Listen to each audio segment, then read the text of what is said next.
Doug. I'm Victoria. Thanks for coming over to talk to us today. And you're from Low Carb USA? That's correct, yes. Cool, so tell me a little bit about that.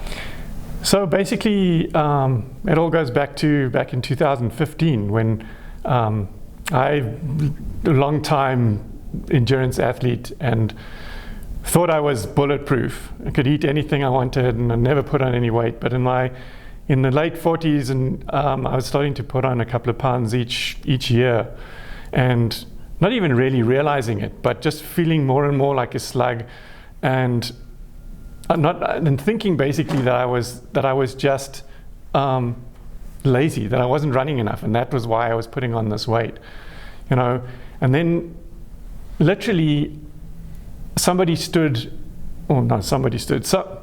literally I had stood on the scale about a week before, and so I stood on the scale about a week before, and I was horrified to see that I was like 35 pounds overweight, over the weight that I used to be when I was in my 30s and I was running these marathons and stuff. And so literally a few days after that, I got an email from someone actually trying to sell me exogenous ketones. And the subject of the email was ketones, an alternative source of fuel to glucose. And I think it all just it was the perfect storm. It was exactly the right time that thing came along. And I started researching it, and it just 3 weeks, I put down my pen. I don't think I did any work. Just reading all the papers, watching all the YouTube videos. And by the end of the 3 weeks, it was clear to me that it explained everything, all the problems I was having now. And it even explained the problems I had when I was in my 30s and running these races, because I used to get incredibly fit. And then I would go on this carb loading regimen for 3 days before, which was common practice, and felt absolutely shocking on the day of the race. Can you tell me really briefly what you were carb loading on?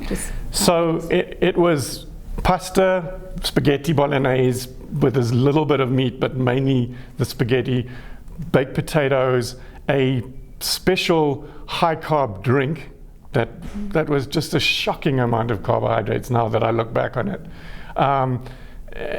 Rice, any dishes that had a bunch of these high carb components to them. And we just eat, I don't know, probably 5-6 meals a day, plus this horrible drink that I was drinking.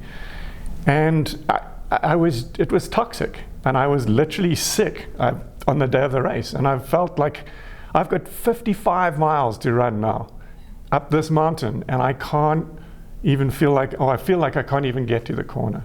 Okay, so what happened then? And so I decided, pull the trigger and try this thing. And within a couple of weeks, I was starting to feel better. The inflammation in my knees cleared up, respiratory issues cleared up, my weight started to come down, and I really started to feel like I was enjoying running again. And about 5 months later, the 35 pounds was gone. I was ecstatic. And we were literally out at dinner at my birthday, and I was pounding my fist saying to Pam, like, we have to try and get this message out. How is it that I was 51 years old and I didn't even know what a ketone was?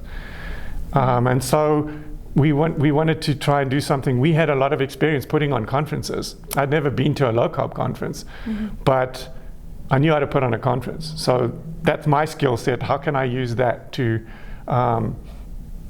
get this message out to people like me who didn't know? What year was that? That was 2000.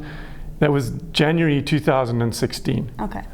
And so where have you come since then? Well, it took in 6 months. We established a website, established some social media presence, and put this conference on. And since then, we've put on 14 different conferences, wow, including one in Indonesia last year, which was pretty amazing. That was an experience beyond anything else that I've experienced at any of these conferences that I've done. Was that in Jakarta? In Jakarta, correct. Okay. the appreciation of the people and the kindness and just the experience was something else. But in the meantime, what became apparent by the time we did the second conference was that more than just putting on another conference, it became apparent to us that it was really important that we try to help cultivate and build a community, because people needed a place to be. They needed a place to be safe, where they weren't going to be attacked by their friends and their family and their doctors telling them they're going to kill themselves if they don't stop this keto diet right now. So where is that community now? So within Low Carb USA, we started off by trying to provide them with resources. So we started a provider list, so we can, for dietitians and nutritionists, for medical practitioners, they can put their information if they're open to the conversation. And so people can go in, our community can go in there. They need a doctor who's going to understand what they're trying to do. They can put in their zip code and find hopefully a doctor close by to them that they can now see, who they're not going to end up fighting with or getting fired by or whatever. Sure. We've published a bunch of we've got a database now of all this research papers and stuff that involve this whole carbohydrate restriction concept. We have, so the most important thing that we've done now, I think, is that we just last year in May published a set of clinical guidelines for physicians. It's the clinical guidelines for therapeutic carbohydrate reduction. And I don't know, I'm pretty proud of that thing. I think it's by far the most important thing I've ever done in my life. Amazing. And what sort of feedback have you had from that so far? Oh, incredible. I think so. Okay, so let's take a step back. So the lady that helped me with this, her name is Dr. Adele Haidt, and she really put the thing together, and we created a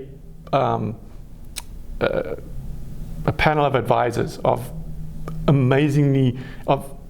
icons, I think, in this field, and she basically bounced these guidelines off them, and eventually, after iteration after iteration, they finally came up with something that said, okay, they're ready to publish.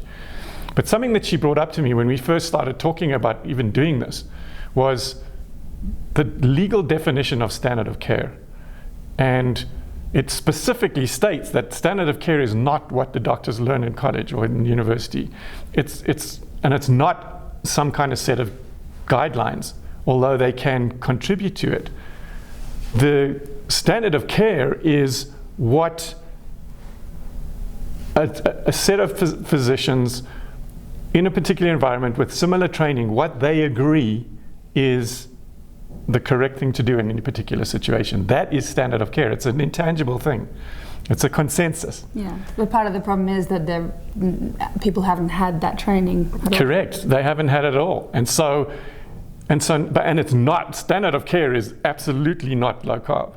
And so even though the vast majority of them still have their heads in the sand and refuse to acknowledge it, but there still are a lot of doctors out there who kind of believed it, but still didn't want to ever tell their patients about it because it wasn't standard of care and they didn't want to be liable for a lawsuit.